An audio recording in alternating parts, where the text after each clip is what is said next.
Welcome in everyone, this is Sean with MTG808 Jr. and today we are going to be taking a look at a different take on Mono White. We're going to be looking at Mono White tokens. This is a deck that was submitted by Mr. Chris Tom, who is the advisor for the Washington Middle School Magic Club. But before we jump into that deck, just want to make sure everyone knows about our upcoming Youth Championship Scholarship Tournament. This coming May, it's going to be giving away $750 in college scholarship, $500 to first, $250 in scholarship to second, and the format is standard Pauper, which is what we're going to be talking about today. So you are in the right place if you are preparing for this tournament. All right. So jumping into the deck, this is the text version of the deck. If you would like a link to this, you can find it in the description of the video. But this is what the deck looks like here on Magic Online.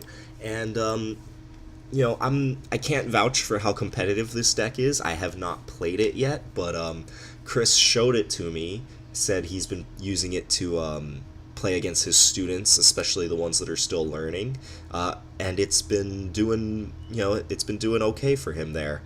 He did ask for some feedback on the deck, so I have tweaked it a little bit from the list that he originally gave me, but this is kind of where I ended up, trying to keep the theme of the deck pure, or not so much pure, but in line with what he set out to do when he designed the deck. So the deck is really revolving around getting a bunch of tokens into play, and you can see that with a lot of the cards, right? Cartouche of Solidarity makes a creature bigger and puts a token into play. Sacred Cat, it's a 1/1 lifelink on the front, and then you can turn it into a 1/1 lifelink token once it dies. Queen's Commission puts two 1/1 white vampire creatures, creature tokens with lifelink onto the battlefield. Glint Sleeve Artisan, it's a 3-mana 2/2, and when it comes into play, you can choose to either put a +1/+1 counter on it, making it a 3/3, or you can choose to make a 1/1 servo, so you get a 2/2 and a 1/1 for 3 mana, right? And this is really what we would consider a go-wide strategy, right? Instead of trying to make a couple of creatures really good to punch through combat, you're just trying to swarm your opponent with a bunch of small, tiny tokens. And there are a couple of payoffs for having a bunch of tokens in play. The two big ones here are Talkrop Elite, 4-mana 2/2 flyer. When you attack, you can choose to exert it. If you do, all of your creatures get +1/+1 until end of turn. So all your cards that put multiple tokens into play, each of those tokens now gets a bonus, right? So when you're attacking with your 5 or 6 creatures, and they all get +1/+1, right, you're getting advantage out of this ability, right? This ability, if Talkrop Elite is your only creature in play, this ability, you exert it, you're essentially giving +1/+1 to your board. If you have 5 creatures in play, and you exert this, you're essentially adding +5/+5 to your board, right? So Talkrop Elite scales and gets better the more creatures you have in play, which is what this deck is trying to do. So Talkrop Elite, great payoff card. This next one, Inspired Charge, it's an instant, right? So you can kind of catch your opponent off guard with it, cast it after they declare blockers, and then they might, if they don't block conservatively enough, then they might just be dead. Or you might just, win a combat that looked really good for them, cast Inspired Charge after they declare blockers, all of a sudden they're going to be losing a lot of creatures and probably taking a bunch of damage, right? So 4 mana, creatures you control get +2/+1 until end of turn. Again, since it gives all creatures that you control that bonus, it's just like Talkrop Elite in that it scales the more creatures you have in play. If you have 1 creature, this is basically going to add +2/+1 to your board.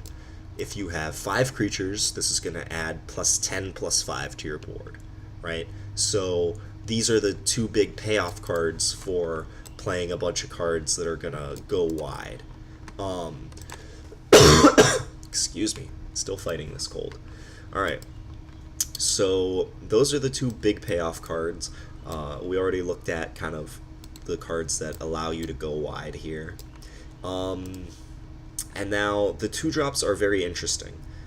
End the Bridge Patrol ninth Bridge Patrol. It's a 2 mana 1/1. That's not really great stats, but the ability goes really well with what this deck is trying to do, right? It's whenever another creature you control leaves the battlefield, put a +1/+1 counter on Nth Bridge Patrol. So if you don't have one of your big payoff cards, but you have a bunch of dorky tokens in play, and you end up having to trade them in combat, but if you have one of these guys in play, then he's going to get huge, right? You might put 2 tokens in front of a 2/2, maybe another token in front of a 2/1. You lose 3 creatures, and your Nth Bridge Patrol is going to get huge. This guy has a huge target on his head, right? Besides Talkrop Elite, this guy is probably the scariest creature on its own, because the rest of your creatures are just kind of 1/1s or 2/2s.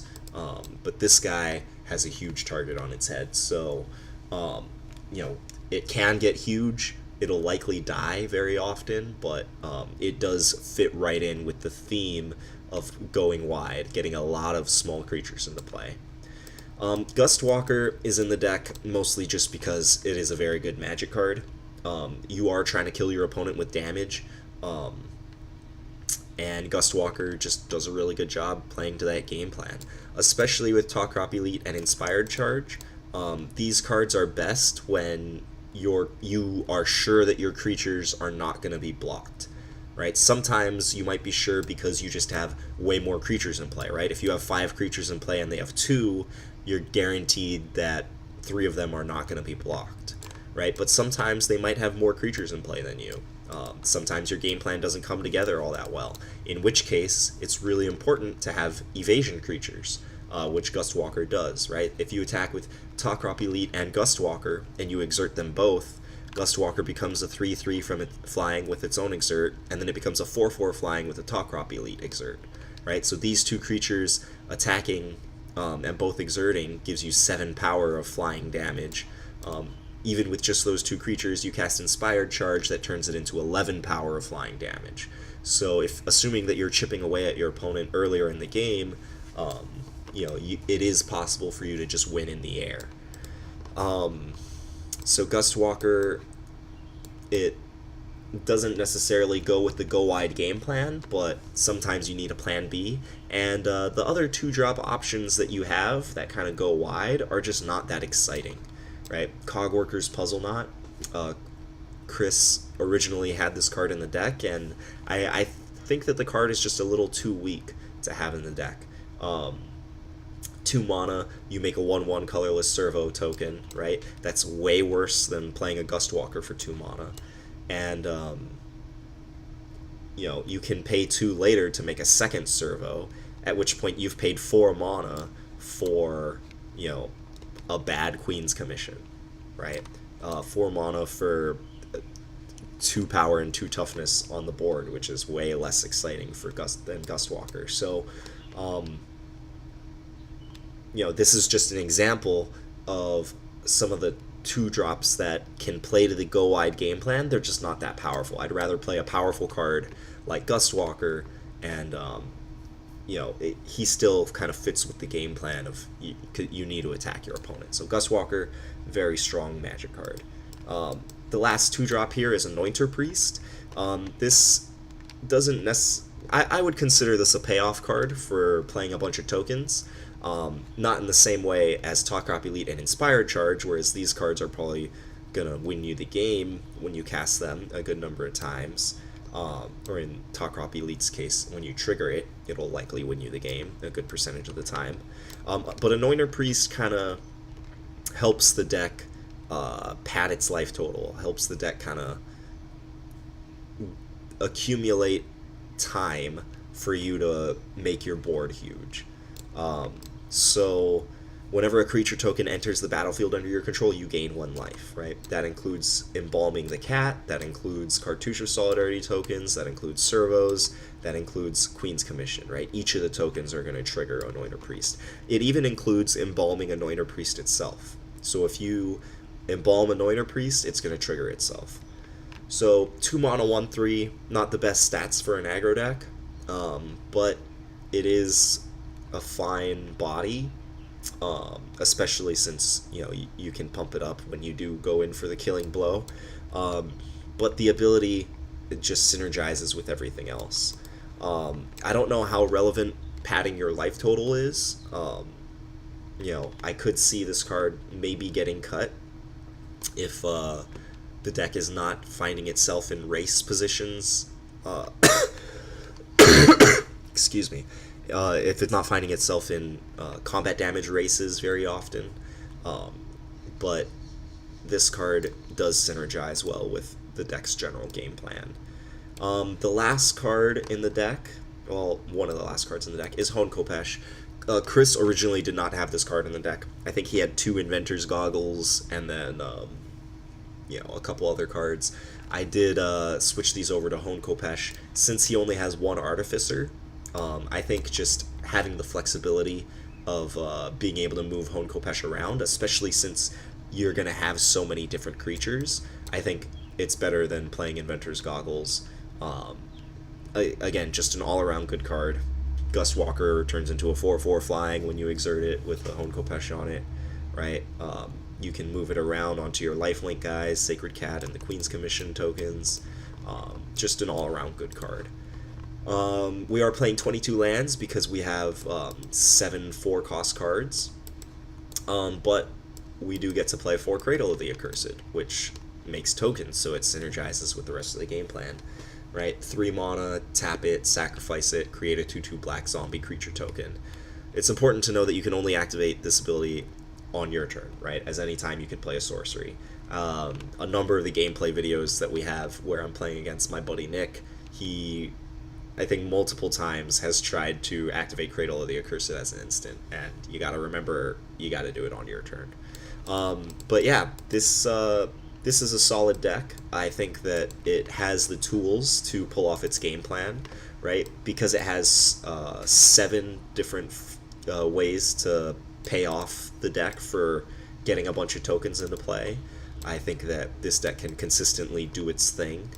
And this is just a different take on the way to build mono white. It doesn't have to be straight aggro. It can be a little, I don't want to call it gimmicky, but this deck focuses more on synergy than on raw card power, like the mono white aggro deck. One card that I think should be considered for the deck is Dawnfeather Eagle. It's just another kind of payoff card. Maybe if you don't like Inspired Charge or you just want to up the creature count in the deck, you can play Dawnfeather Eagle. It is a 5-cost, so you may want to play more than 22 lands if you choose to include Dawnfeather Eagle, but this is another kind of payoff card. I don't think it's not nearly as good as Talkrop Elite because you can reuse Talkrop Elite, but Dawnfeather Eagle does give them vigilance, which is relevant, and it's a 3/3 flyer on its own. So it's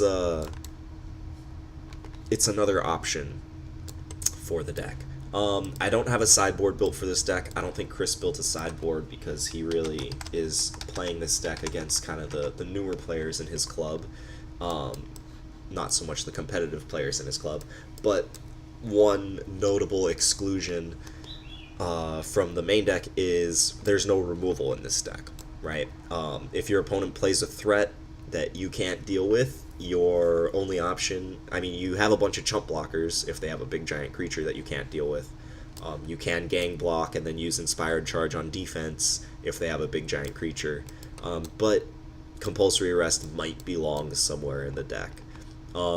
If I were to add Compulsory Arrest to the deck, I would probably trim either Anointer Priests or Hone Kopeshes, simply because you don't want to dilute, because this is a synergy deck, you don't want to dilute the pieces of the deck that build towards that synergy, right? You can't cut your token producers, even if they are slightly weaker than some of the other cards in the deck. I guess you could cut Gustwalker since it's not part of the synergy, but you don't want to cut your enablers in order to play a card like Removal. Maybe Nth Bridge Patrol could get trimmed. since the deck kind of has its payoff cards already, you could cut one of the payoff cards. I'd rather be short on payoff cards than be short on enablers, right? Because if you draw only one payoff card but three enablers, that's exactly what the deck wants to do. If you draw four payoff cards and one enabler, none of the payoff cards are going to do anything because you don't have any of your token creators, right? So you don't want to cut the token creators from the deck, but compulsory rest and removal spells, right? Revoke privileges is the other one that's pretty good. Revoke privileges here. These two cards, or this effect of removal, could be a consideration for the deck. But I think focusing on the synergy is definitely where you want to start with the deck, and then see, these might come in the sideboard if you feel like you really need them. But I think that this deck really just wants to focus on the synergy. So that is it today for mono white tokens. Let us know what you think in the comments. If you have a chance to play the deck at all, let us know what you think of it. And of course, if you have any requests of decks you want us to focus on or create gameplay videos, let us know. I haven't been able to create gameplay videos in the past couple weeks because I have personal stuff going on in other areas of my life. I'm currently moving houses, which takes a lot of time, so finding time to record videos is a challenge in and of itself, but finding a time to record videos where I can coordinate with a friend to play against me is just another layer of complexity that I'm not able to do these past couple weeks. But they will be back once I'm all moved into my new house, so you can look forward to more gameplay videos, and let us know what decks you want to see turned into gameplay videos, and we will definitely do our best to acquiesce to your request. So that is it for today. If you like the content that we create here, please consider checking out our Patreon page. Patreon is a voluntary subscription service that lets you support the creators that are doing work that you want to support. All of the scholarship money that we're giving away at our tournaments, all of the prizes that we give away, it all comes from the Patreon funds. So thank you if you are already a patron supporter, and if you aren't, please consider becoming one. For as little as $1 a month, you can support what we do, and you'll get some sweet perks. No matter how much you donate, you'll definitely get access to our monthly expenditure report, so you can see how we're spending the money, and you'll be supporting a good cause and some sweet standard Pauper. Alright, so thanks for stopping by, and hope to hear from you, and we will catch you next time. Ciao.